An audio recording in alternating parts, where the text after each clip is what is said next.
Alexander Bard, The Wall of Thought. This was a reference to my discussion with John Vervaeke, who described Alexander as a wall of sound, referring to Phil Spector's famous wall of sound.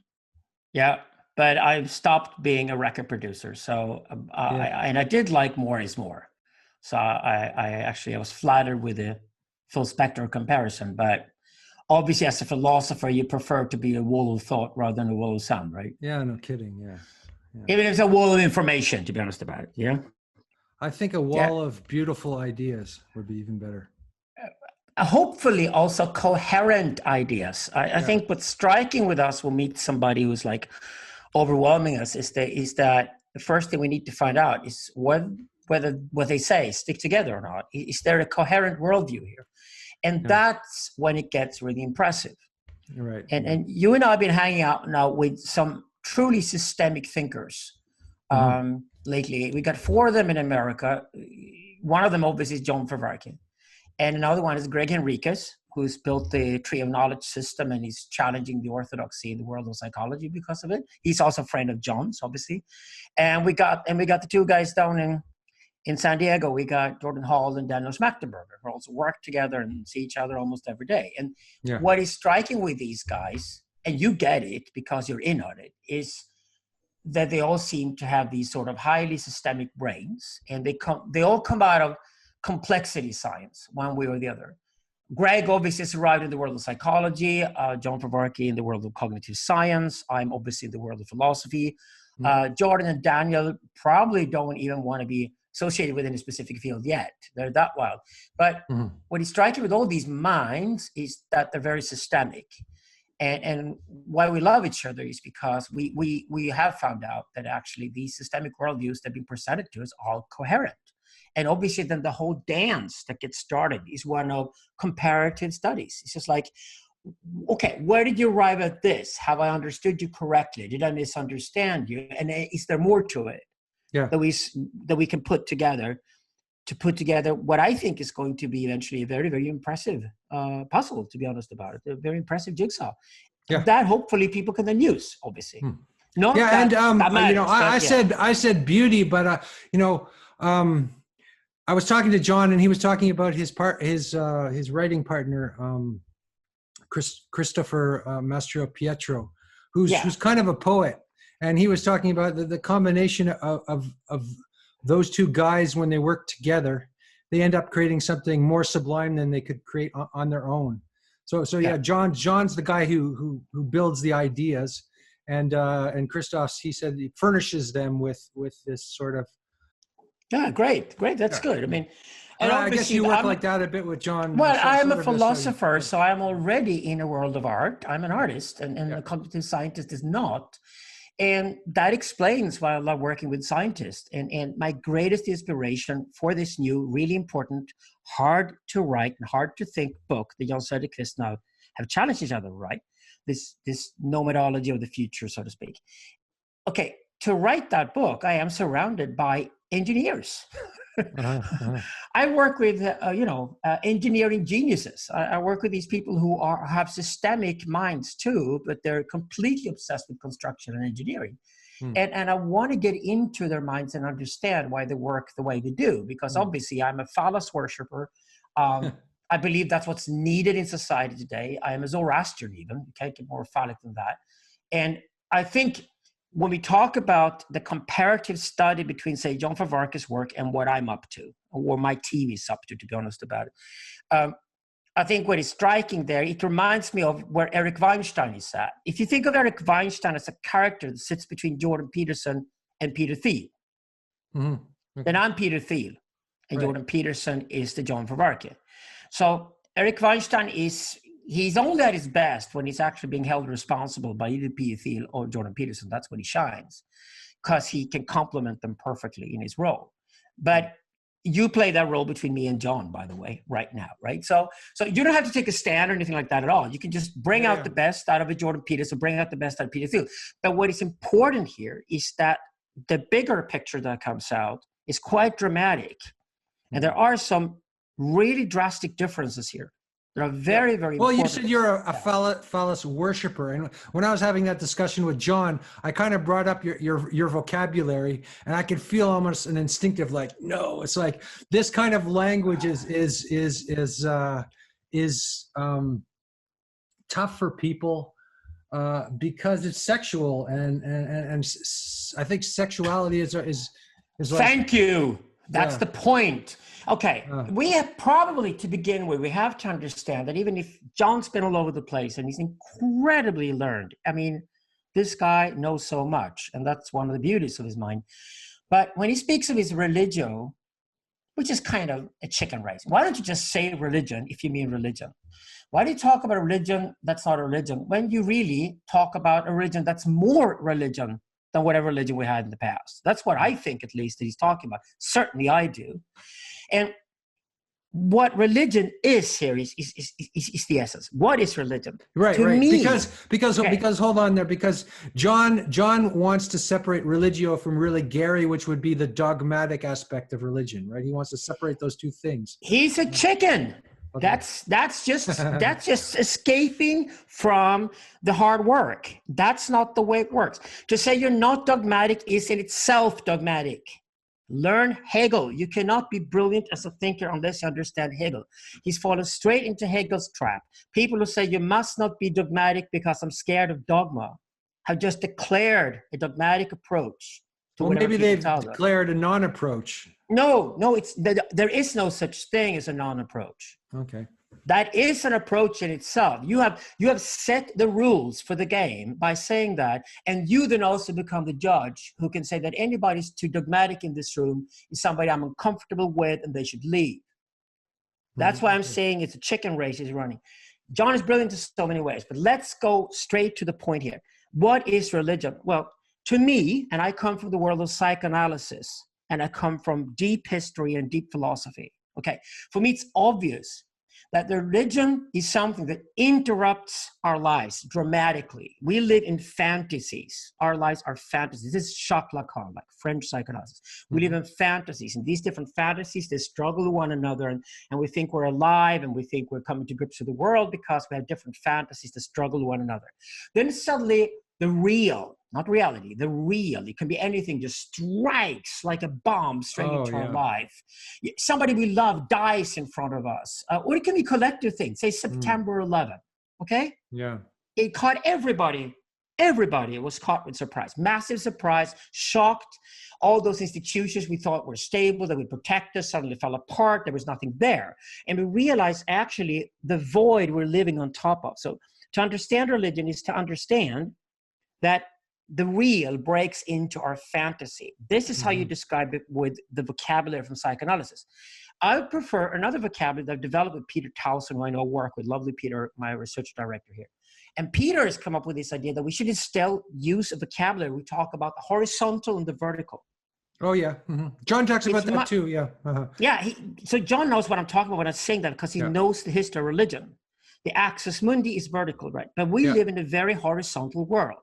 The horizontal world is something you and I've talked about a lot because you also call it matriarchy or a matrical world. Okay, you come out of the womb, you're scared like shit, you want to die the first thing you do, so the death drive is there initially. You cannot kill yourself, so that's turned into the conviction that you want to live. And then you get the tit in your mouth. And as soon as you get the tit in your mouth, you believe you're reunited with the womb, you don't exist any longer. You're dissolved, right? So we stay in that environment the first year of our lives until the phallus comes along. And the phallus could literally even be your father's penis walking by you or something like that. But phallus is what the male grown-up body represents to us. When we suddenly discover there's something there that takes away mother's attention and that gives mother something that I cannot give her. So I become something that plunders the mother's body. But this magical thing, this phallus, gives mother the energy and the strength to give me the breast milk. And this gets degrading. And in a sudden moment, the mother's tit goes from the most wonderful object in the world that we will forever miss after that moment until the most hated thing we'll ever encounter in our lives. We objectify the mother's tit. We have to push it away with anger. to go towards the phallus. Oh, okay? that gives me kind of an insight about I guess a struggle between men and women or something. It's like, well, that's minor here. That's not what you want to forget talk about the father and the mother. This is about you. This is about you being a baby, being 1 year old, and for the first time separating yourself from the tit, seeing the phallus as something you aspire to. Freud literally says this is when the girl wants to have the father's penis inside of her. This is when the boy wants to have the father's penis. Okay, for gay, lesbian people, the opposite. Doesn't matter. So you want to be phallic. You want to get to the phallic. You want to have it in you. You want to be it. You would strive for it. This is the grown-up world. And this is the first experience of transcendence. The first experience of transcendence is that the child wants to become a child to then become an adult. Mm-hmm. And if this doesn't work, this phallic intrusion doesn't work, you're fucked. You only got that one spot, then you're fucked. The problem with contemporary society, according to our book, Digital Libido, is that this is exactly what we put out of function. It is totally dysfunctional. The phallic transitions are not happening on the scale in the population that they need to happen for us to have a civilized society. We have become radically infantilized. So we postpone our transcendences. These are the things that John talks about, like you should self-transcend. Why does he talk literally about the actual transcendences that must happen? Because what's dramatic about this is that if the phallic intrusion doesn't happen and work at 1 year of age, you will not have your teenage rebellion when you're 13, when you biologically push away your parents and shit test them, to then come back to and find that you're actually quite similar to your parents, but you're still your own. And that's when you're ready for the rite of passage and go into adulthood. And this whole process is something I call, inspired by Jordan Peterson, I call this adultification. That's lacking in our society, but it's lacking because the phallic transition, the phallic intrusion itself is not happening at 1 year of age. We're postponing everything in our lives. We're postponing everything. We're postponing adulthood. So we're pushing everything forward. This is the real death of God. Because ultimately, and this is what John has been very helpful with me in our own conversations, it's obvious that the child has to become an adult. Yeah. That also means God is nothing but the name for what the adult aspires to be later in life. But actually, there's a step in between that. I had a far too Western view when I saw this first, because it's not at all that the adult looks to become a god. No, that's when it gets really bad. No, the adult looks to the priesthood, to the sage, as Jan Vervaeke says correctly. You look to the sage to aspire to be like the sage, so that the adult has somebody he can mimic the way the child mimics the adult. Yeah. So then somehow the process has been completely broken, let's say. This is not a meaning crisis. This is a crisis of transcendences. This is a crisis of the rites of passages that have to work in a culture. And if they don't work, if these are put out of function, crisis, the fact that there isn't that transition, that the meaning crisis might be another result of that. It's the result of that. It's the result of that. With love and care, would like to address what John is talking about, and where I see where a critique, not a criticism, a critique, like a friendly approach to strengthen the arguments on the other side. Like John and I want to be stronger, want to be better. So we want to help each other here. Okay. So phallus is not something I pick out there, like something I worship. I am just identifying with the 1 year olds of the world. That is why we all have to be phallus worshippers, because to be a phallus worshipper is, as a child, is to aspire to become a grown-up. And once you're a grown-up, to take responsibility for yourself and your community, and to aspire to one day become a parent. And one day you become a parent, you aspire to one day hopefully become an elder if you live that long. Yeah. And then when you're an elder, this is what's interesting. And this is where it gets really, really tough. Because now we have to go further back than just the last 400 years and the infantilization of society that Söderqvist and I, we write about it in Digital Libido. Sorry for showing the books around, but this time around, I think it's necessary. So in Digital Libido, and this is the interesting thing, go back to John. Jan Vervaeke, Greg Henriques, Daniel Schmachtenberger, and Jordan Hall are all syntheists. Yeah. They're fantastic syntheists. So if you take the first book we wrote in the Grand Narrative Trilogy, the Syntheism book, they get this. They live this. They even do it better. They improve on it. They work on it. But that's the container they get stuck in. Because obviously, when we wrote the Syntheism book, and it's the first part of the trilogy, It was to first create a container within which we then put the critique. What's the problem with the container? Why will it not work unless it's modified? To then point towards what can and must be done. That's why it's a trilogy.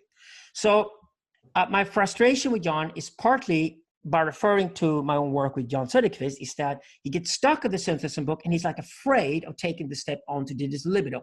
And this is a guy who knows Freud. This is a guy who knows Jung. This is a guy who knows all the brilliant anthropologists of the 20th century, Marcel Aliade, and all these guys that lead up to Jordan Peterson and Camille Paglia today.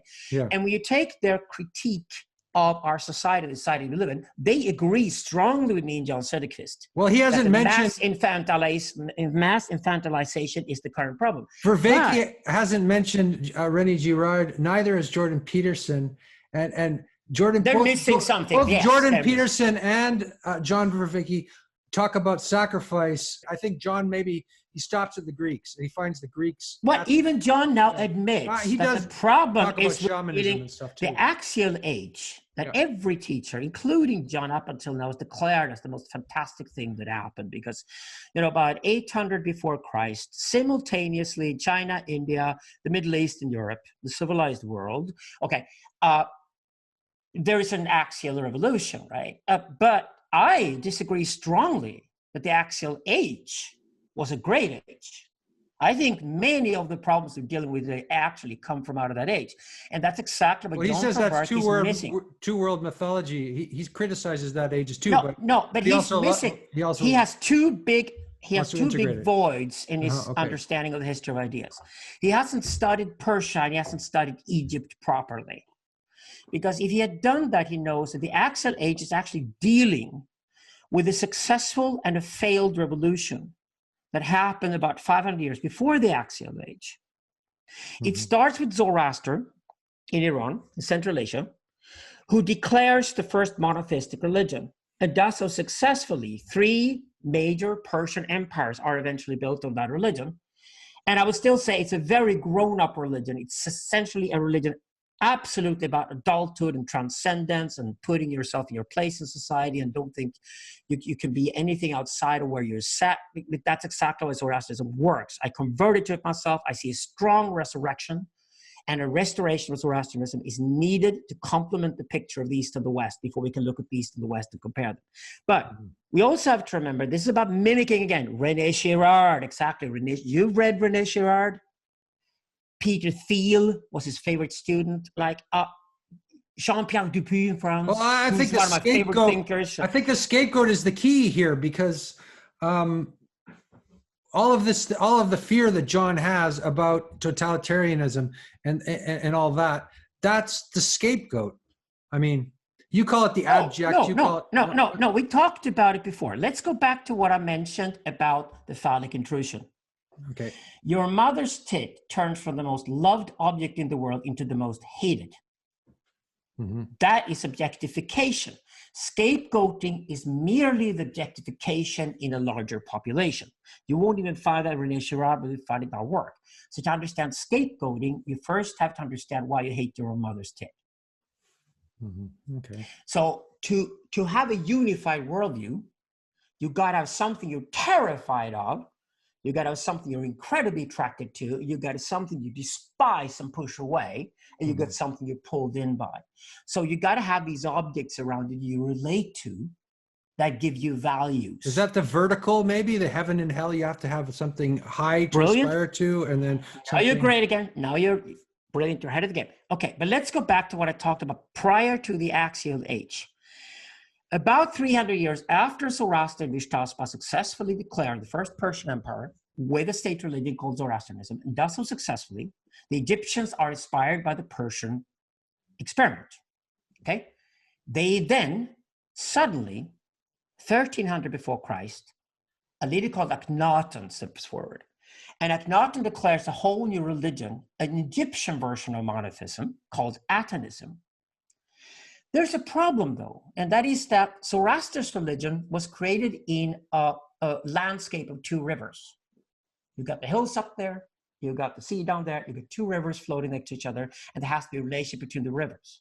This is where the Cain and Abel mythology comes from. How do you create a peaceful, sustainable relationship between the two rivers? That area was called Transoxania, and that's in Central Asia. That then arrived in Babylon. Babylon had Euphrates and Tigris. You see the same thing repeat itself. So you can have a successful functioning monotheism that was born in Persia, came to Babylon, still worked. The problem was when that arrived in Egypt. What does the Egyptian landscape look like? One river. Why do you think the Egyptians were the ones who invented totalitarianism?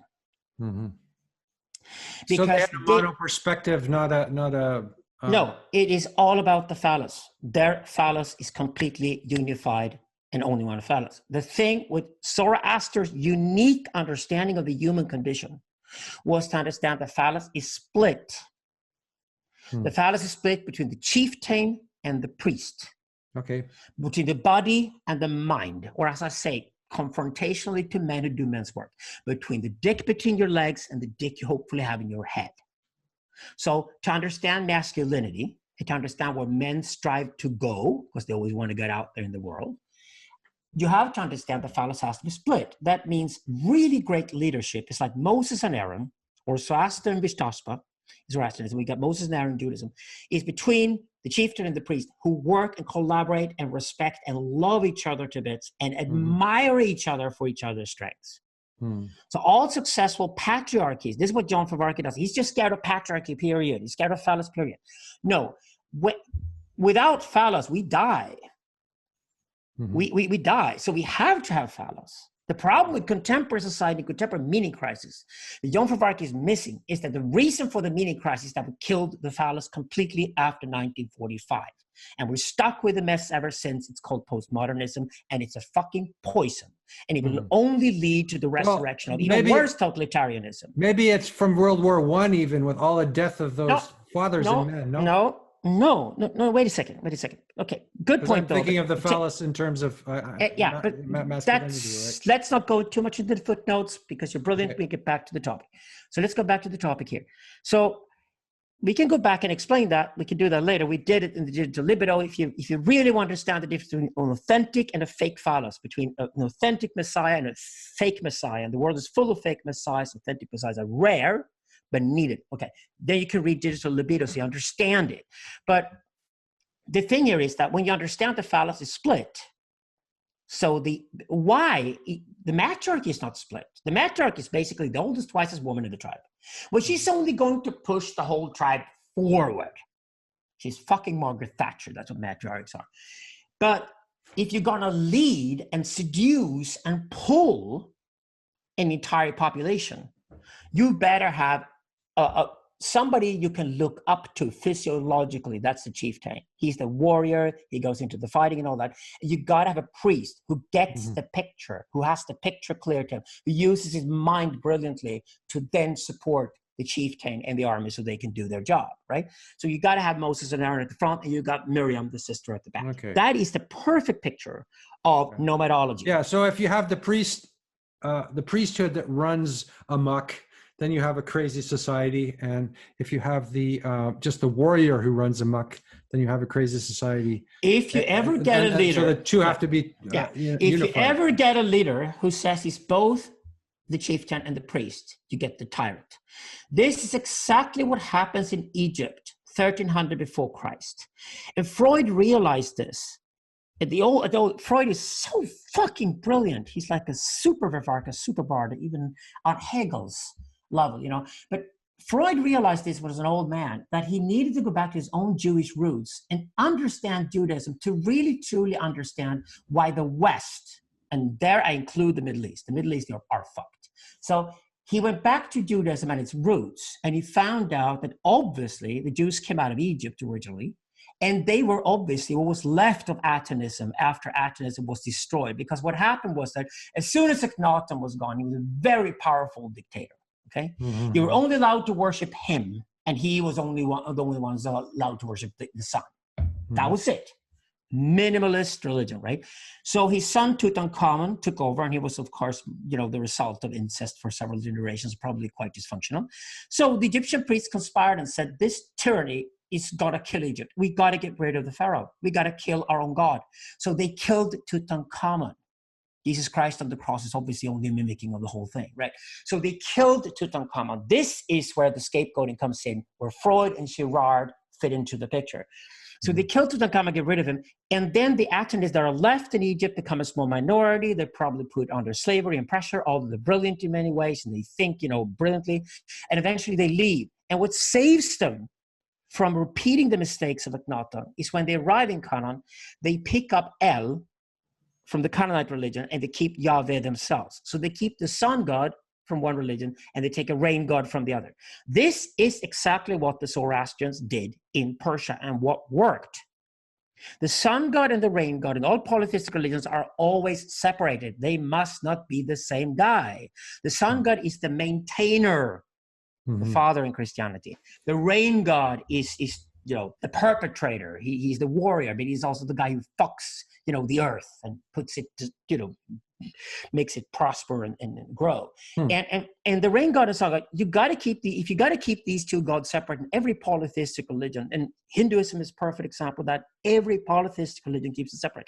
When you move into monotheism, say, get rid of all the other gods, let's have only one god.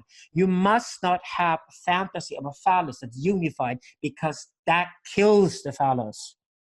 The tyrant is a dead phallus. Yeah. He's not alive, right? He's not listening to anybody. He's building pyramids. That's what the Egyptians did. The Persians never did that. The Persians were wealthier, more successful. Their empires lasted longer even than the Egyptians. You don't see a single pyramid anywhere in Zoroastrian, Iranian culture. Egypt was filled with pyramids. And I tell you one thing, because they're not trying they're not trying to reify civilization. They're allowing it to be dynamic and a pyramid is death. It's death as a construction. It is absolutely useless, except for one thing, and that is to put a stupid dead boy pharaoh's corpse inside of it. The point was that transcendence in the Zoroastrian tradition, you go to the Shinavad, and then the priest, the Mobids, tell you, you cannot cross the Shinavad. You cannot get the enlightenment that the Buddhists promise you, for example. You cannot get that while you're alive. Only the priest can walk across the Shinavad bridge and back and forth as much as he likes. Only the priest can be in the most sacred room. The most sacred room is barred to you. We call it closed absolute before you die. It is the barred absolute, not B-A-R-D. My name is B-A-R-R-E-D, because that's a psychoanalytically correct description. The barred absolute.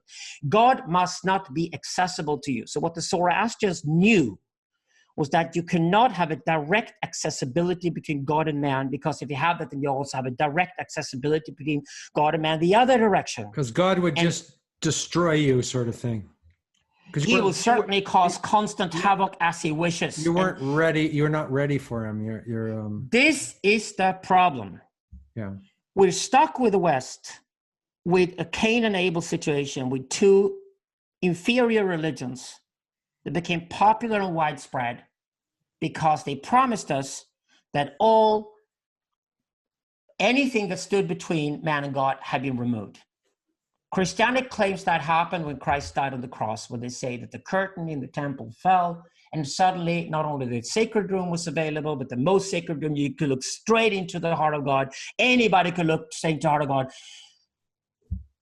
Can you now understand why the Jews never could accept Christianity? Because the Jews had learned the hard way in Babylon from the Zoroastrians. And for God's sake, don't repeat Akhenaten's mistake in Egypt. You live in a landscape of the two rivers, Cain and Abel, all that.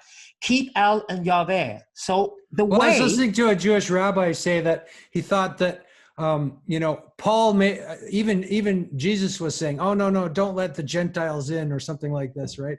But actually, it was Paul that said, open it up for everybody, That is where we have to go next. What we declare in Digital Libido is that we said that modernity turned us all to infants, and after 1945, we've gone completely bonkers in our heads because we never worshipped youth before in any culture ever in human history, and now we all worship youth, and we're gonna die from because the lack of wisdom is so.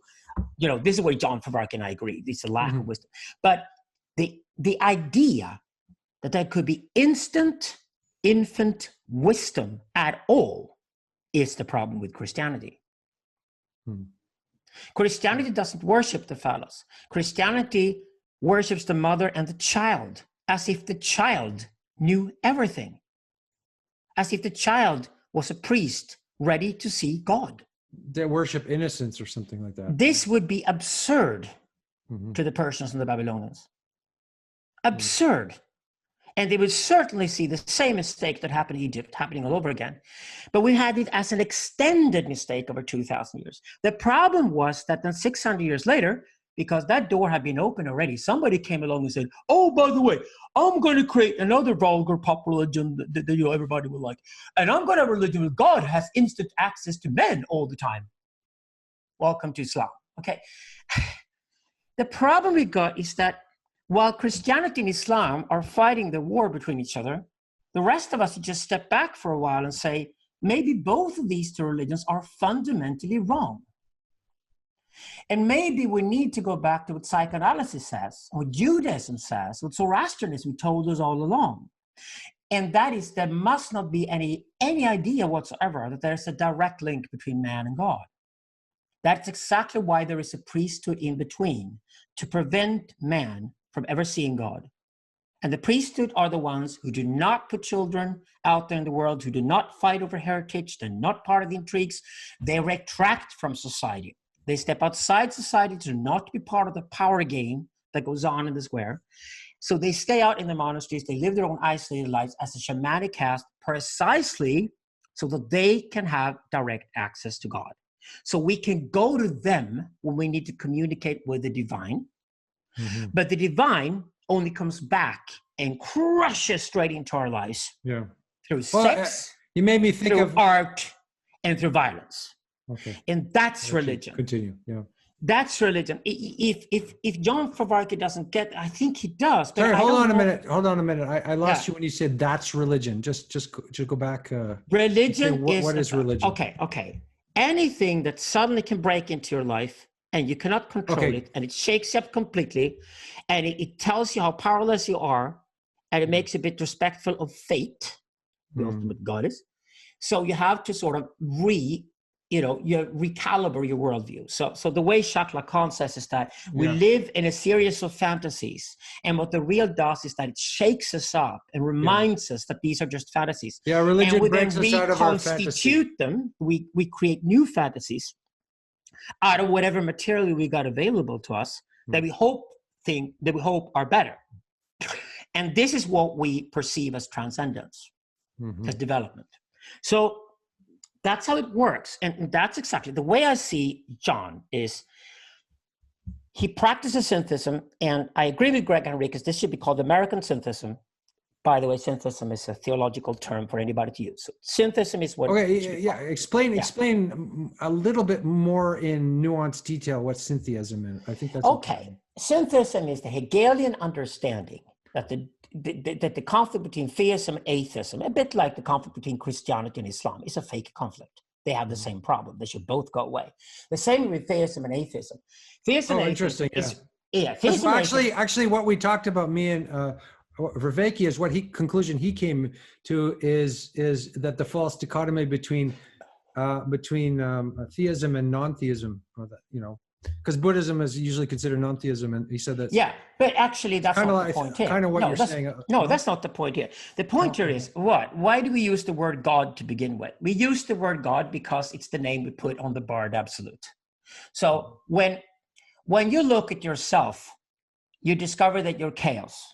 And that's exactly why I have to invent a fantasy that you're somehow organized and ordered. And that illusion is called the self. It's the same thing when you then relate to the outside world around you. You think of the world. You discover that the world is chaos. You cannot live with chaos. So you got to find one point in that chaos, any point. It's called objectivity when you study Jacques Lacan. You got to find one point that you stare at. And because you can stare at that one point, suddenly the world seems organized to you. That very point is what we're going to call the Bard Absolute in the new book. Because the subjectivity that Slavoj Žižek talks about from Lacan, he calls the Bard subject. Okay, fair enough. Why don't we just call God then the Bard Absolute? So God is just a name for whatever order we perceive in the chaos of the world that isn't us. That's the name God, okay? So you say you don't believe in God, you certainly believe there's some kind of order to the world. Wherever you put your eyes and place that order, that's your God. That's all there's to it. So then the question is anything personal, like, you know. No, that's just American consumerism again. He was talking about. I'm referring back to my conversation with Vervaeke because he was talking about how theists usually want to personalize God, and he was saying non-theistic goes one step further. That's just banal narcissism. I'm not interested in banal narcissism. I find it boring. Can we please stop talking about American individualists now for once? The problem here also with Jan Vervaeke when he's going to start marketing his American syntheism is that he will only be able to market it as another uncritical consumer product, as another item out in the spirituality market, unless he starts to rethink the phallus. Okay? So, to step back a bit here, look at the bigger picture. That needs to be explained, Okay, yeah. So, the Bard Absolute, the God, this is just a name for that. Syntheism essentially is just a position that, wait a second, if God is something that we try to find in the world and it gives us order to the world, then if we don't believe this God exists because we believe there's only chaos, then maybe we can create God. Well, it turns out that's what we did all along. We create that eternalization, that little object, the fixed object in the chaos of the world, to have some focal point to look at. That's exactly why we got the phallic gaze out there. You can call that the creative principle or something like that. That's why we're obsessed with Google Maps at the moment, because we've suddenly discovered being watched by gods. These gods are called satellites, and we love them to bits, and we perform for them. That's called the internet. That's a theater. So syntheism basically just says, okay, we need a religion. Jan Vervaeke says religion, that's not a religion. I'll say that's bullshit. He should rather say that it's finally a proper religion. He should dare to declare that Christianity and Islam failed. You know, they were popular, but they weren't right. And usually when things get popular, they're usually not right, they're just flattering. It was flattering to hear that you could be born as a little innocent baby and you could have all the wisdom of the world from day one. And now you look at what happened in Europe. In 1945, the bomb went off. Oh, yeah. And if anything has you know, in our collective subconsciousness really made a mark on us, it is the atomic bomb in 1945. And then, of course, the satellites came in 1958, and we got some hope again. But we're in between these two images of the satellites looking over us. That's why machine intelligence gets attractive. I love Daniel Smachtenberger's and Jordan Hall's work on symbiotic intelligence. I think the relationship between machine and man should definitely be seen as not as competitive, but rather complementary and very, very needed. We're not going to solve the current crisis without machines. But the satellites are the ultimate machines to look at us. They got the phallic gaze. When we think of the Bard Absolute, we think that there's a God out there that we find somewhere in the chaos to get some order to the chaos. We also think of that as an eye. That's why there's always an eye, you know, everywhere. The solo eye, God's eye that looks at us. This we call the phallic gaze in our work. So we're looking for the phallic gaze to look at us. The problem is this: after the bomb went off in 1945, we immediately started analyzing the Second World War and decided that Hitler was the ultimate evil. And by the way, we had a second ultimate evil too, and he was Stalin. Okay. What Jan Vervaeke doesn't seem to realize is it is precisely when you're scared of the phallus and you want to avoid it, and you start creating little Platonist Gnostic cults and call them religio, that's exactly when you open the space for another Hitler or another Stalin. Because if you start saying that there must not be phallus, there must not be any dogma which is associated with phallus and order. There must only be a chaos that we embrace and live with. I think I'm misinterpreting. That's when you open up for the new Akhenatans of the world. He said that exactly, that there was the dogma wasn't important. I think he had a bit more sophisticated a view than sure. But anyway, I don't want to. I love him to bits. Hey, I don't want to misinterpret what he said. No. Thank you for doing that, saying that. But the problem is that after 1945, we declared that Hitler was ultimate evil. The problem with that is that anything that is against Hitler is then considered brilliant. So what happened was we created a culture of mass mediocrity. Okay? Well, maybe just infantility worship. We're safe now because Hitler and No. culture of safety. You don't even understand. You don't even understand how big this crisis is. What actually happened with America, starting with America, which, by the way, is a mimicking culture that mimics Europe in many ways. But coming from America in the 1950s, comes the idea of the teenager. Wait a second. We talked about that. Yeah. Mm-hmm. Yeah. The gods and goddesses suddenly called James Dean and Marilyn Monroe. They even go and kill themselves to keep their beauty in youth. Okay. Youth worship, beauty worship is always historically a really bad sign. Youth worship, but also I could add one more thing: youth sacrifice. Almost, it's like, with all the. Well, if you worship youth and beauty and innocence, that means you hate wisdom. Yeah. Because wisdom is only earned through hard work, deep studies, and a long life. Mm-hmm. There is no shortcut to wisdom. Any priest, any decent priest will always tell you, no, you have to work hard, study deep, and you have to live a long life to be considered wise. That's why you have to be 80 years old or something before you become an elder, right? You are not born, but since Christianity, and this is the same problem with Islam, we got a problem with the idea that there's instant wisdom available to us if you only beg for it. Mm-hmm. No wonder capitalism arrives in Europe and thrives and all that, because capitalism also promises that if you want to get the money, you pay for it, you can have anything you like. It's making prayer begging for something instead of... Now you understand the depth of the crisis, because it's consumerist society that brought us here, the mass exploitation of the planet, climate crisis. But we got the bomb, and now apparently Donald Trump is fucking up with Iran, and probably Iran, Turkey, and Saudi Arabia building bombs within the next 5 years. We're going to have widespread nuclear weapons, widespread biological weapons, widespread chemical weapons across the planet, put on drones with terror sites everywhere. This is why Digital Libido is a very dark book. Mm-hmm. This is not in control, and it's not going to be in control when naive little Platonist boys tell us we cannot have dogma and we cannot have phallus. We need the Messiah. We need the phallus more than ever. And this time around, we must learn the lesson from previous mistakes. Well, I think I definitely, when you say we need the Messiah, that sounds true to me. That is Zoroastrian. And in Zoroastrianism, it's called the Sociant. Mm-hmm. And why I prefer Zoroastrianism over Judaism is that the Jews then borrow the idea of the Sociant and call him the Messiah, but they only make him a local phenomenon. The Messiah is there to save the Jewish people. Only for the Jewish people. Because they are a religious minority. I kind of have a question about that for you, actually. But Zoroastrians believe in the Sociant as a universal savior who steps in at the end of the 1,000-year empire to save us from the misery that we've created. To save everybody, not just the ones who have converted to Zoroastrianism. But to save at least those who want to be saved. That is the Exodus is offered. The Exodus is not forced on you. So communism is the name of that plan. Yeah, that's what my question was, communism. Okay, how can you be such an elitist and a communist at the same time? Because Marx was too. Okay. Rousseau and Marx are not the same guys. Marx hated Rousseau. Yeah.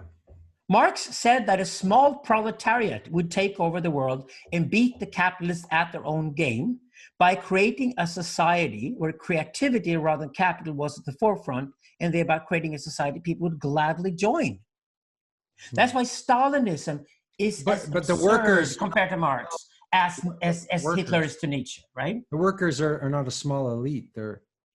He was talking about the workers all the time, wasn't he? No, he was talking about the people who qualified according to the test of beating the capitalists at their own game. Mm-hmm.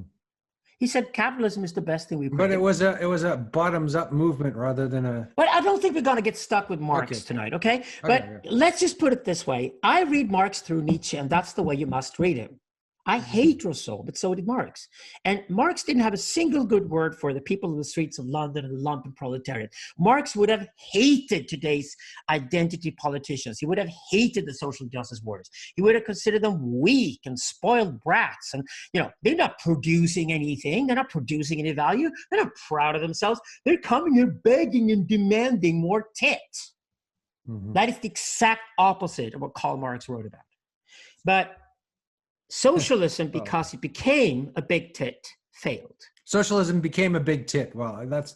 So it failed, even according to Marx. It wasn't only that Lenin was too much in a hurry. Marx himself was too much in a hurry. Yeah. But I think the potential for a communist elite that do whatever they want and who will take over and rule the world as they see fit, whatever they want to rule, because I don't think they will want most of us or most of the planet. But I think that's exactly what we're seeing being established today. And communism to me is something that's realized not through socialism at all. But communism is realized through the current state of things, which is called attentionalism. We've left capitalism already. We live now in an attentionalist world. That's why we're obsessed with phallic gazes. That's why we're obsessed with the satellites. We're obsessed with the social theater. We're obsessed with exhibitionism and voyeurism. Everything has become a spectacle. It's become a theater. And this has become the production itself. So we left capitalism and we're now in a state of attentionalism. That's why marketing is dead. Algorithms, they're phallic. Algorithms are beautiful. I love them. They're so phallic. Algorithms are killing the bullshit. They're killing the nonsense. And the only thing you can do in this society is to be really, really good at what you do. Meaning there is a demand for wisdom, which is the opposite of the youth worship we've had for 100 years. Very good news if that was true. I mean, that would just be, that would be good news. Well, I don't think Jan Vervaeke and these guys have thought of this yet. Maybe Jordan and Daniel have. And I'm interested in going into that dialogue because if we moved into the state of attentionalism, and I've proven it with the data with my team here, that in 2012 we did the shift. Since then, you don't look at the ads any longer when you do Google search. You look at the algorithm. We just had the first university professor in Sweden this week who resigned from his post and said he never ever will go back to any university at all because he himself has only watched YouTube for the past 6 years and all his students do the same thing. And he knows the university is dead and over. That's attentionalism again. So we're already moving quickly into a new paradigm. And this is what ties into Jan Vervaeke's work. What I've done with Jan Söderqvist over the past 5 books is to present a paradigm theory. He works with emergence theory. So we both work with how out of self-organization can magical things suddenly occur. But what I'm saying in my work is that paradigm theory and emergence theory cannot in itself create the phallus that we need. We need to move much faster. We cannot sit in circle in groups and babble with strangers all day long and think anything magical is going to come out of that at all. No, we need a few people who go forward, work hard, do their deep studies, listen to the elders in wisdom, taking the full perspective, and then create the phallic. That means you got to get out of the cave, ironically, Plato's cave, the cave that John is stuck in. He's decorated the cave fantastically. It's not that I criticize the container Jan Vervaeke is creating. He's the best fucking container constructor we've ever had. He's brilliant at it. Yes, if I want to belong somewhere and have a tit next to me and feel I'm inside a womb, I'd go straight into the tent Jan Vervaeke has created for me, but I will not find purpose there. And I'm a man. So that means I will start to look outside the cave. He was saying that he thought that purpose was not the only thing, and he was kind of arguing a bit against purpose. He's making a common mistake among scientists. Okay, I'm a psychoanalyst, so I do art. He's a psychologist, he does science. The problem with psychologists go and ask people questions of what they find important in their lives. They don't first look at society and decide what they could expect to have as an answer. My critique of Jan Vervaeke when he says that people are not looking for purpose is that that's total bullshit. They're looking for purpose more than ever, but they don't even have the self-confidence to tell the psychologists that they do that. That's how nihilistic we are. So they will say they just want to belong somewhere, as if they wanted a tit to live next to. No, they want purpose. That means, as a man, I will start to look outside the cave. It's beautiful, but it's full of women and children singing Kumbaya all day long, and I hate that. No, God, I hate that. I've been there, yeah. Oh, you've been there too. Right. That's why you do Tantra, right? That is what they're creating. I just see The risk here is to repeating the mistake of creating another typical Californian New Age phenomenon. People are dressed in white clothes and smile all the time. And you go crazy because there's no life to it. It's just women and children and tits and kumbaya all day long. No, you want to get out of that. There's something fundamentally wrong with this place. This is not you, right? Right. So you want to get out of that. And when you get out, this is what I love about Peter Townsend's terms that he gave me, the vertical and the horizontal. It's brilliant. You go outside the horizontal, and you historically, you know from the world of religion, so does Jan Vervaeke, you know the axis mundi. So what is the first thing you see once you get outside of the cave? You see a sky, and you see a ground. And from the ground up to the sky, you see the axis mundi, a vertical world. And the vertical world consists of sex and art and violence. All the things you cannot control, but that can interrupt your life at any given moment and cause havoc in your life. And when Jan Vervaeke is they were onto that, like the idea about the rational too, or something like that. Oh, this is completely rational. It's not like the bard absolute storms into our lives and gives us meaning. No, if you sit in a car with your family and your car crashes and your entire family dies and you're the only one who survives, that doesn't give you meaning. It's horror. But it is life. It is the divine. This is religion. Religion is what breaks into our childish, infantile, fat, lazy little fantasies of the world out there and kicks us in the ass like a matriarch would and tells us you got to get out there and find the damn chieftain and find the damn priest to lead you and your tribe to something meaningful. That is religion. And this is what I mean with phallus worship. I am serious about this. I think there's one guy who gets it in America and gets it, and he's a tour de force, but he's a German, and that's Peter Thiel. He gets it.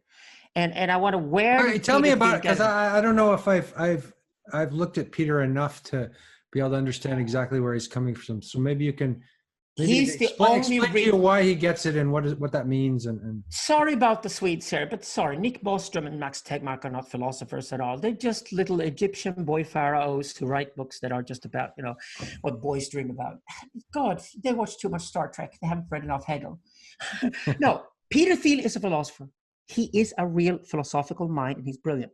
And I wonder, where did he arrive at exactly the same conclusions that Jan Söderqvist and our team in Stockholm? Why did he arrive at exactly the same conclusions? Which conclusions? How did he dig that deep into Hegel, Marx, Freud, and Nietzsche to get a full understanding of where we're at? And I discovered he did that through Carl Schmitt and Leo Strauss. Okay. Now, that's the ultimate Cain-Abel relationship, if you want one.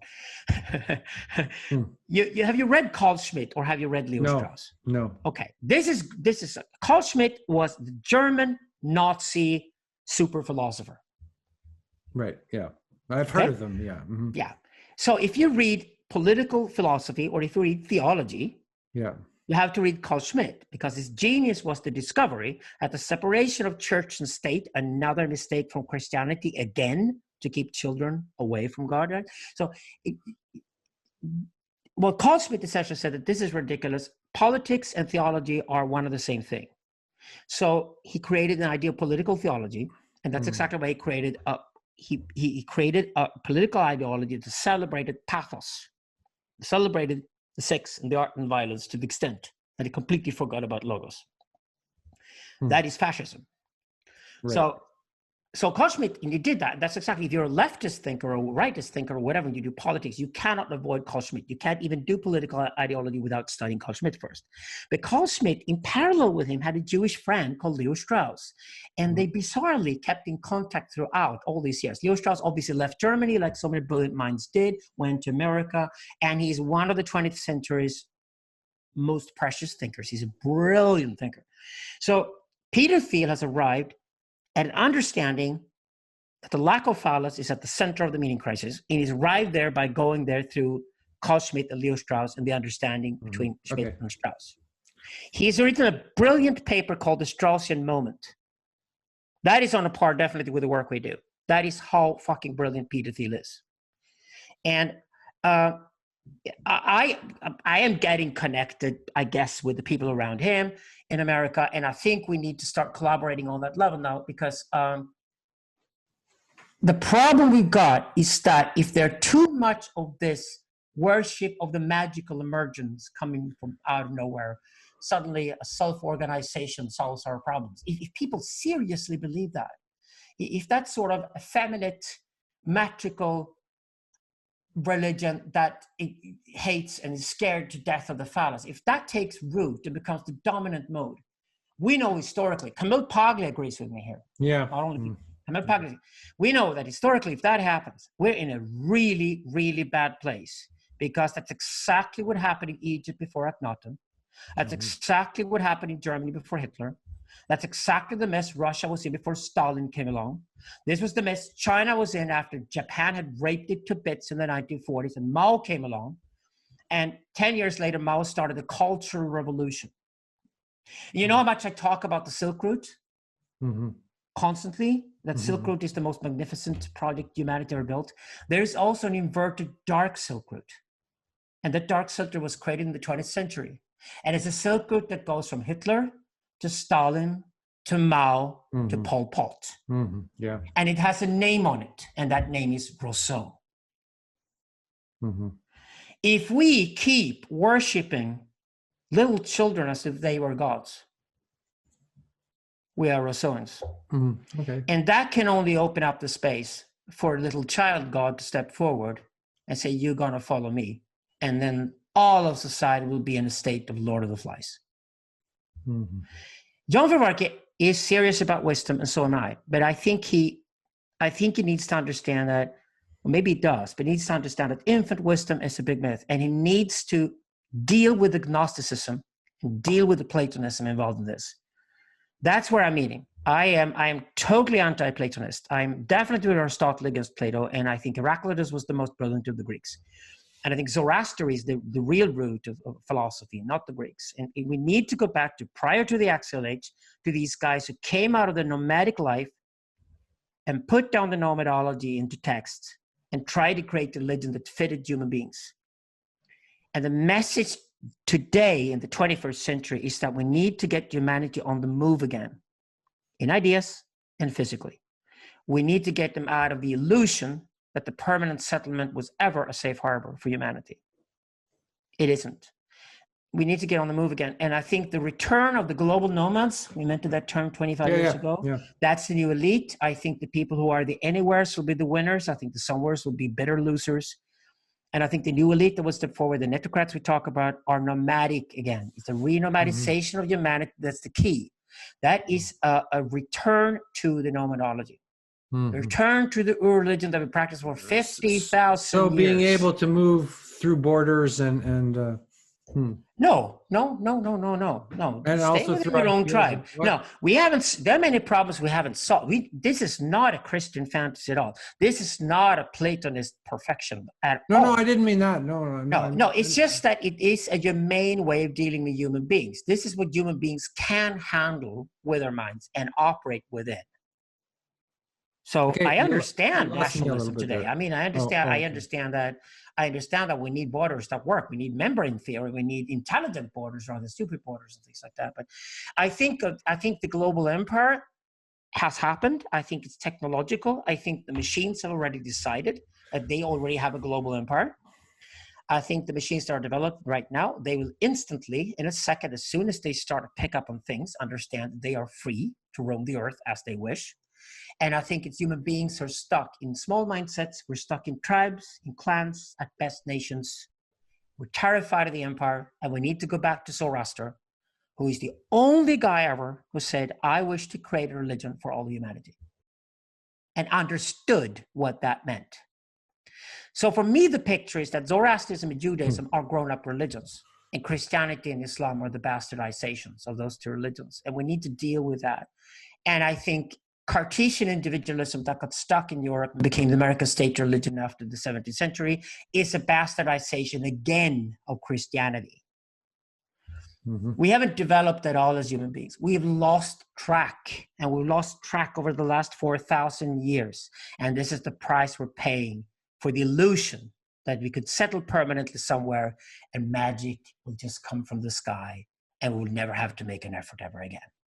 You know, it's just, it's, yeah. Okay.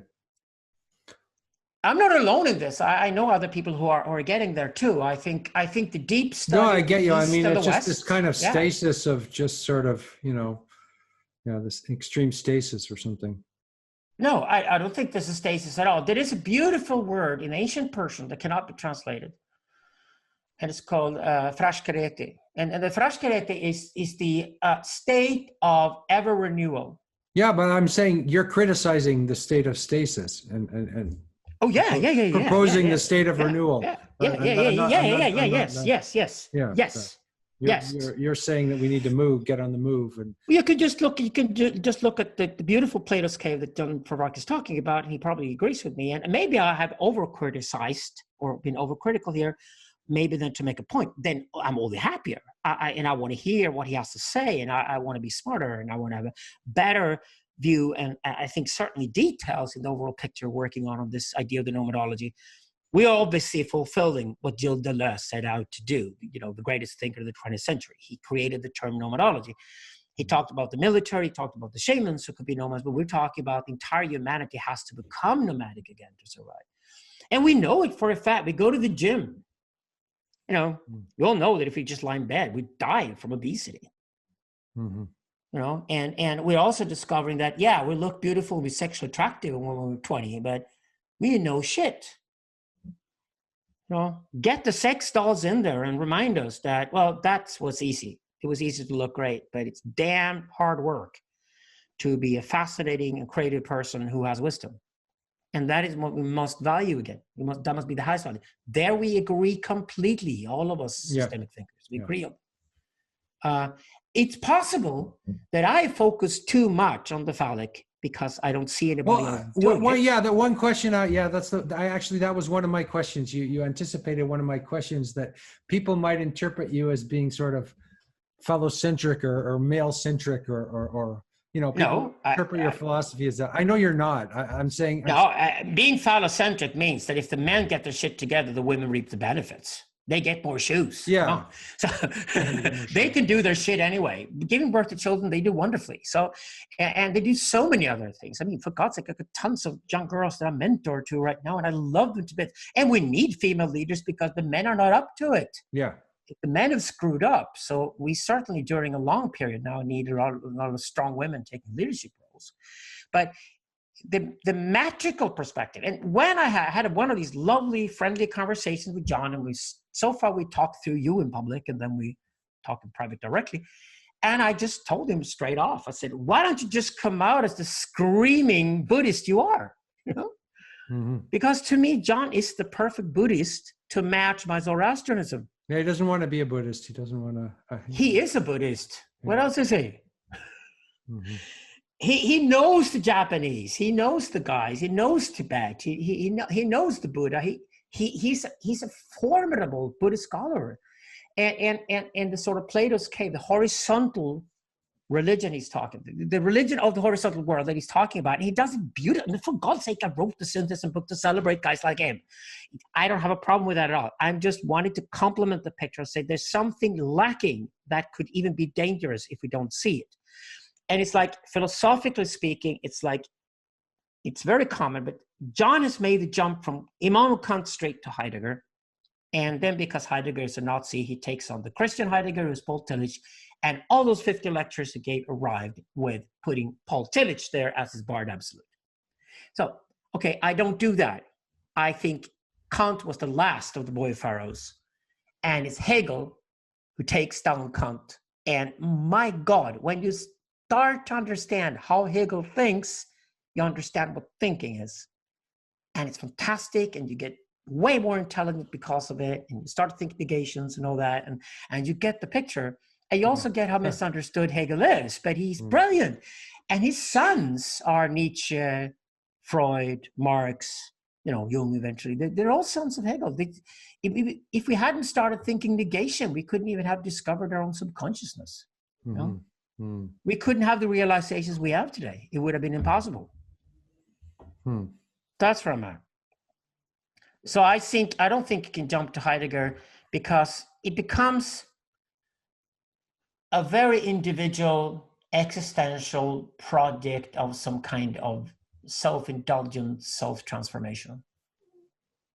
That's where existentialism arises. I force people to go back out of the world. I remind you that the Zoroastrians don't like the monks and the nuns of the world. They don't like the people who sit there out in the forest, no hermits and all that. They say, no, you're part of society. And if you do walk out into the forest to retract, you only do it to see the world better. Mm-hmm. So you can come back and have a bigger view. You become a satellite. You see the bigger view. Then you come back into the village and you reunite with the village and you engage in your archetype and you do what you should do as a man or a woman to contribute to the tribe. This is Zoroastrianism. Mm-hmm. This is called Asha. Taoism does the same thing. It's called Tao. Zen too, maybe you come back to the marketplace with. They're all the same. Zen in Japan, is Shan in China, is Thien in Vietnam, is Seon in Korea, is Dhyana in Zoroastrian Iran, and it's Dhyana in Northern India, and it's Dhyana in Zoroastrian Iran. Dhyana and Dhyana. Dhyana in Zoroastrian Iran is the same thing. It's yoga, meditation, spiritual practice, martial arts. Here's where we agree completely with Jan Vervaeke. We need the resurrection of all these traditions. We got a team here in Sweden now in the spring, even working now with resurrecting the Zoroastrian martial arts, Zoroastrian yoga, Zoroastrian meditation. It's beautiful. And I love Syntheism in the sense that I love this awakening of religious practices. I completely agree with Jan Vervaeke that religion comes from underneath and its practices. Yeah. But then you cannot escape politics. You cannot say that you cannot create a religion where you pretend sex does not exist. You cannot create a religion where you pretend violence does not exist. You cannot create a religion where you pretend art does not exist, which leaves you ambivalent. So those things must exist and they must be included. And a real religion, if you're going to make a clean break of Christianity and create a proper religion, a real religion would definitely include and would try to domesticate, but also celebrate the forces of sex and art and violence. Mm-hmm. That's when the phallus is included in religion, which means the church and state cannot be separate.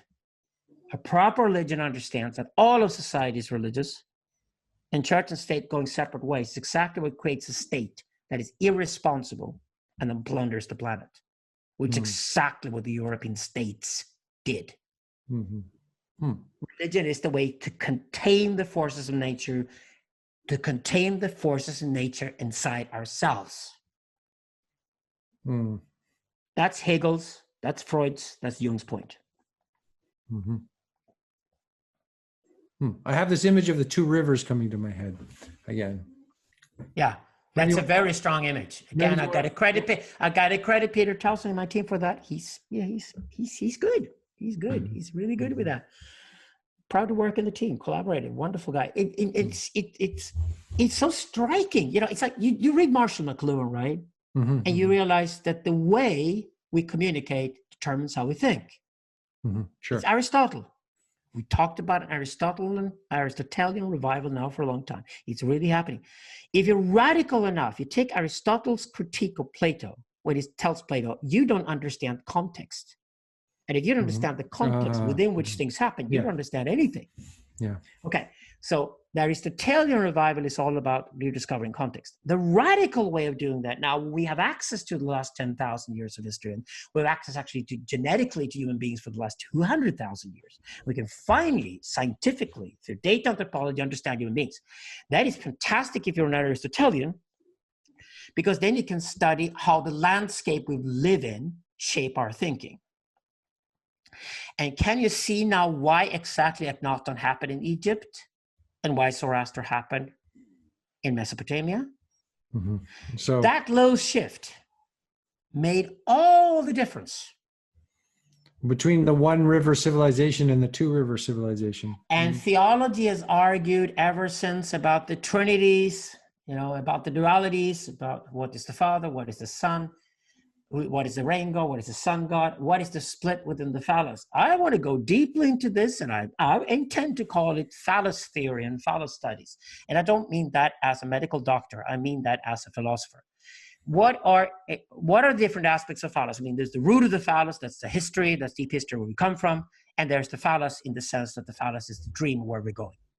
I think we need a grand new narrative, at least for a small elite, that can then set an example that others can follow.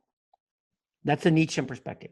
Or hopefully, if it's possible, some kind of collaboration between man and machine that creates a sustainable world that actually is interesting to live in. Interesting, yeah. The name for that is Franco Carete in Avesta, in ancient Iranian. We're going to live in a world of permanent change from now on. There are no options. That's what's going to happen. Now, if that's what's happening now, then nomadology, obviously the term we use, the Divided Absolute is what we're up against. And this is probably then the book about the last of all Exoduses, or the last Exodus, or whatever. We don't know that. It's certainly an Exodus book. But to all you listeners out there, if you want to contribute and collaborate with us, we don't know where the Exodus is going. We don't have the name for the state of permanent change. Well, we obviously have the Zoroastrians names for it. That's what we use those words, Farash Karate and the Haurvatat. But we don't have a gutsy, ballsy name that works in the English language or in European languages that says where we're going. New Babylon is the wrong metaphor. Jerusalem is over. And Babylon's over. And urbanization is over. Well, geography is over. Space is dying, even in physics. We live in a very concentrated world. It's just fascinating, but we don't have a name for that yet. We have all those terminology, the Phallic case, the Divided Absolute, nomadology, the terms are there, the Deleuzian, the Hegelian, all that.